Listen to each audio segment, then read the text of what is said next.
Ist dieser Tesla genauso schnell oder vielleicht sogar schneller als ein Porsche GT3 RS? Wir werden es heute herausfinden, denn wir reagieren heute auf World's Fastest Tesla versus GT3 RS. Also, gehen wir direkt rein, Freunde. Ich bin gespannt. This Tesla capable of beating this 250 GT3 RS ist auch einfach so ein Traumwagen. Ist so ein Traumwagen.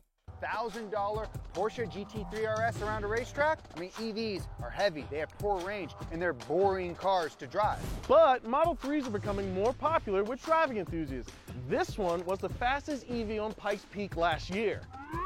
So vom Ding her. Meint ihr, da ist ein bisschen neblig? Geht eigentlich noch, oder? Packen wir doch ohne Nebelscheinwerfer. EV on Pikes Peak last year. Today, we're gonna go head-to-head battle to see if a Tesla can... Ich bin mal gespannt, wie die das Ganze testen. Ob die komplett Strecke machen und auch so 0 auf 100 oder Viertelmeile. Weil ich glaube, Viertelmeile könnte der Tesla sogar besser abschließen.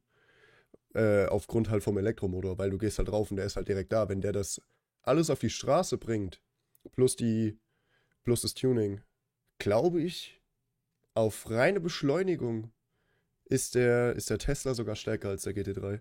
Würde ich jetzt mal so behaupten. beat my favorite car of all time. Welcome to Donut. Junge, Donut auch so geile Videos immer. Muss man einfach mal neidlos anerkennen. Die machen einfach nur geilen Content.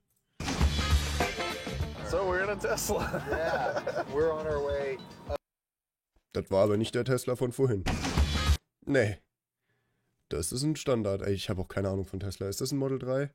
Müsste.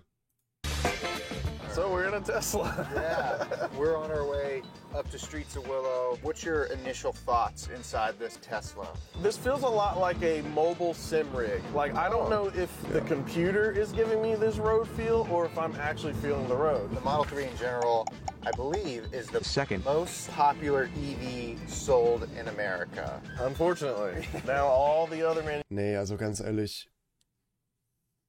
Tesla, ich fühl's halt wirklich nicht. Ich habe gerade, ich glaube, das war sogar heute Morgen, habe ich ein Video gesehen, da ist Matze Malmedy in Tesla gefahren.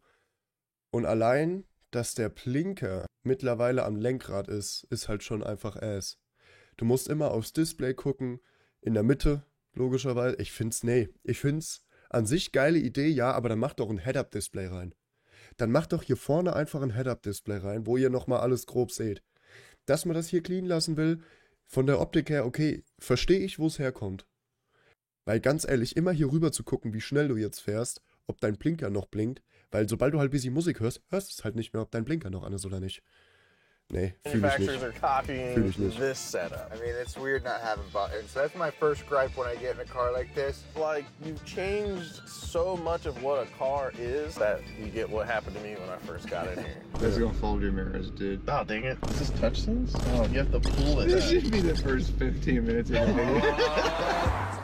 All right, Justin, but gripes aside, if you've been to a track day recently, you're almost 100% guaranteed to see a Tesla at the track, which is interesting because on paper, this thing doesn't inherently seem like it's going to be a good track car. It's heavy. So wie so Spielzeug-Taycan, so schlecht gefaked irgendwie. It's about 4,000 pounds. How much does this 2 Tonnen. Less than 3? 2 Tonnen, das ist hart.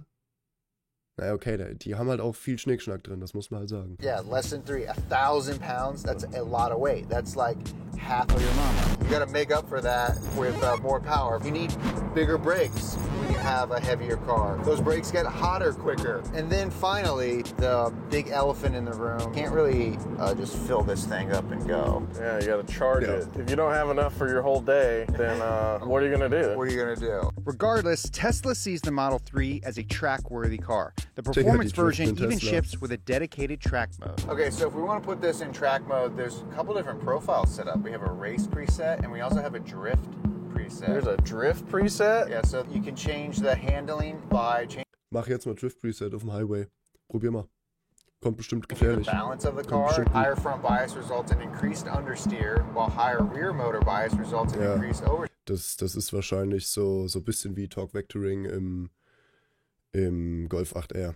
Wirklich Golf 8R mit dem Torque Vectoring, mit dem Drift Mode ist auch einfach nur ein Traum. Das ist so geil. Steer. The fact that they even know what oversteer or understeer is and put that in a display is kind of interesting. So I can see why this would become a track car. It's tunable. Yeah, I mean, name the number of road-going production cars where you can change brake bias. Like those F1 guys. Yeah. They're constantly changing their brake bias depending on the corner. See if it'll skid right here. Skid around the corner. Yeah. Hey! There we go. Ja, Oh, look, no one's behind us. Like I said, this thing, it is a good car, but is it a performance car? Can you take one of these, turn it into a track car, and make it an absolute ripper? Well. Ja, das ist halt auch so die Frage, weil, also ich weiß auf jeden Fall, dass die Runterregeln von der Beschleunigung und so weiter, wenn das Auto fast leer ist, also wenn der Akku leer ist. Aber ist die Frage wegen Überhitzung, regeln die das auch ab? Kann man das ausschalten? Kriegt man da irgendwie Warnsignal so, Aufpasse hier, dein Motor platzt gleich? Oder sagt er einfach die ganze Zeit voll Power? Oder muss der immer erst so einen Cooldown haben? Ich meine, bei irgendeinem Auto, es war irgendein Hypercar, irgendein Concept-Car war das. Da gibt's so, du kannst nur so alle, keine Ahnung, 3-4 Minuten eine Launch Control machen, weil das dann halt erstmal wieder runterkühlen muss. Ist halt auch sinnvoll so, weil sonst platzt dir halt alles nur, weil das Auto sagt, jo, nee, kann ich jetzt nicht mehr, aber du sagst, jo, will ich jetzt aber. We're about to find out. Because someone did. 'Tis the season for slam dunks and Christmas cheer. And today's sponsor, DraftKings, is here to bring a sweet holiday gift to all you new customers. Ho, ho, ho. Di, what's up? What up? Hey, man. Jeremiah. Good to see you, Good man. to see you, yeah. This is my buddy, Dai Yoshihara. He's a Formula Drift champion who's seen just about every race. Den habe ich schon mal gesehen, den Guy. Ich glaube, das ist doch auch auf TikTok recht big, oder? Track in the world, including Pikes Peak, where he recently took first place in his class with his modified Tesla Model 3. If it really is possible for the Model 3 to have some serious chop. Alter Junge. Wie nah der am Abgrund ist. Boah. Da darf auch nichts schief gehen in deinem Auto. Weil da ist ja direkt RIP. Da ist ja direkt vorbei.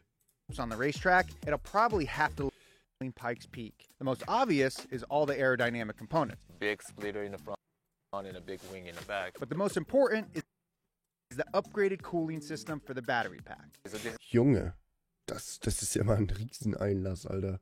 Da kommt ein bisschen was an Luft rein. This is the back that the air goes through. Oh, that's about it.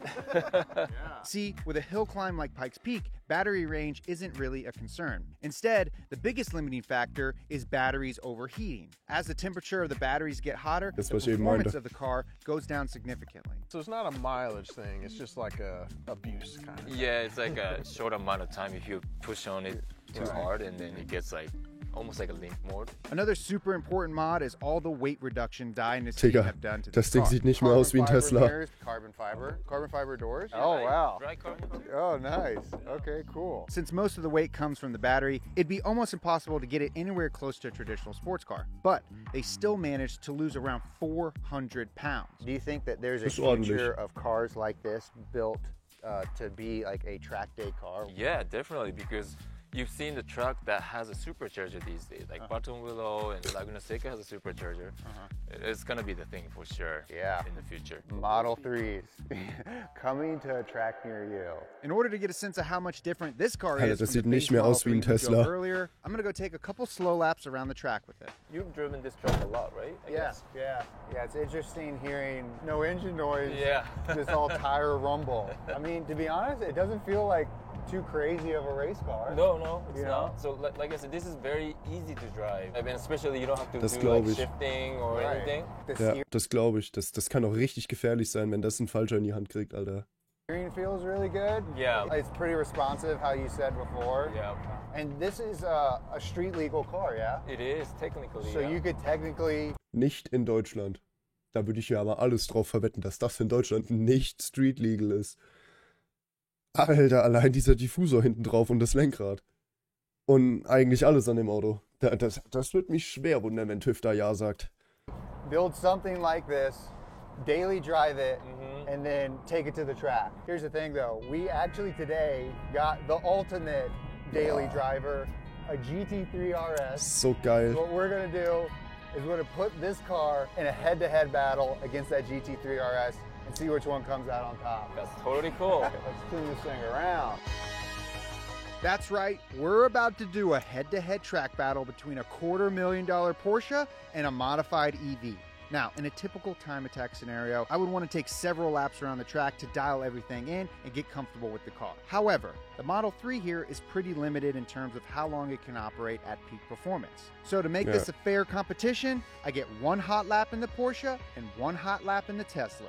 Time to go to work. You good? Okay. All right, so right now Jeremiah is doing some warm-up laps so ein in the geiles Auto. Porsche GT3 RS. One of the best cars money can buy right now. It's got active aerodynamics on it, tons of drive modes. It's so sick. Everyone loves it. Here he comes, here we go. Das ist wirklich so. Wer einen Porsche GT3 RS nicht fühlt, der hat irgendwas falsch gemacht in seinem Leben. Der ist irgendwo falsch abgebogen, ganz ehrlich. Whoa, do you see the wing close when you got on the brakes? That was pretty cool. He's looking real fast. Woo, boy. So that's the scary part of the track, where we lose sight of him and we don't know what's happening. Hey, he's back. Also ganz ehrlich, ein GT3 RS zu versenken, das musst du auch erstmal schaffen. Da musst du ja wirklich einfach nur wie ein kompletter Psychopath fahren. Das Ding, das klebt halt am Boden. Kannst du vergessen, das kriegst du nicht irgendwie quer gerissen oder so. Da muss schon entweder die Straße richtig beschissen sein oder du, wie gesagt, fahren wie der größte Psychopath. Here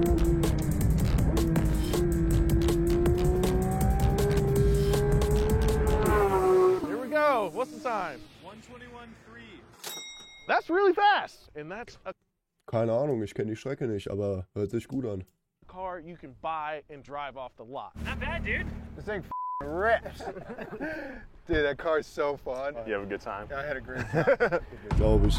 Anything under the 120s is pretty good. Let's see if we have an even faster car in an EV platform.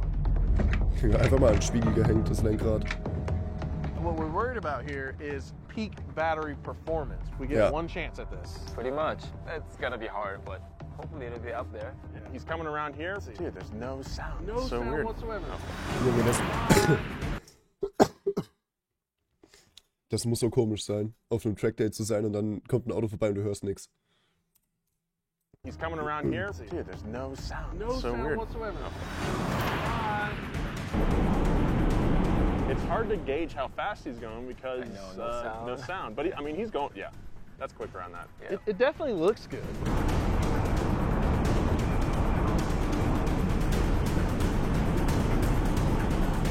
Dang, that looks so good. He's going really fast. You can kind of tell the weight. You see it bouncing around. Yeah. A little shimmy there. Woo! So, moment of truth. By my count, that was a 1:21.87. Boah, aber wie knapp. Also ganz ehrlich, da kann man auch sagen, ja, das ist jetzt halt, weil nur mit Handy gemessen und so. Also schon relativ auf einer Stufe. Pretty fast. That's pretty fast. Yeah. Hey! How was it? 1:21.8. I tried my best. But still, that's great. It was a lot of fun. It's this weird experience though, because you're not having to like work as hard, because you're doing less. Like, it's all about driving, like focusing on driving and like hitting your lines. Dude, Di, thank you so much for letting me drive this thing, man. Yeah. Thank you so much for watching. Di, thank you for coming out. Thank you. And thank you so much to Video. Evasive Motorsports for lending us your amazing machine right here. Make sure you hit that subscribe button. Junge.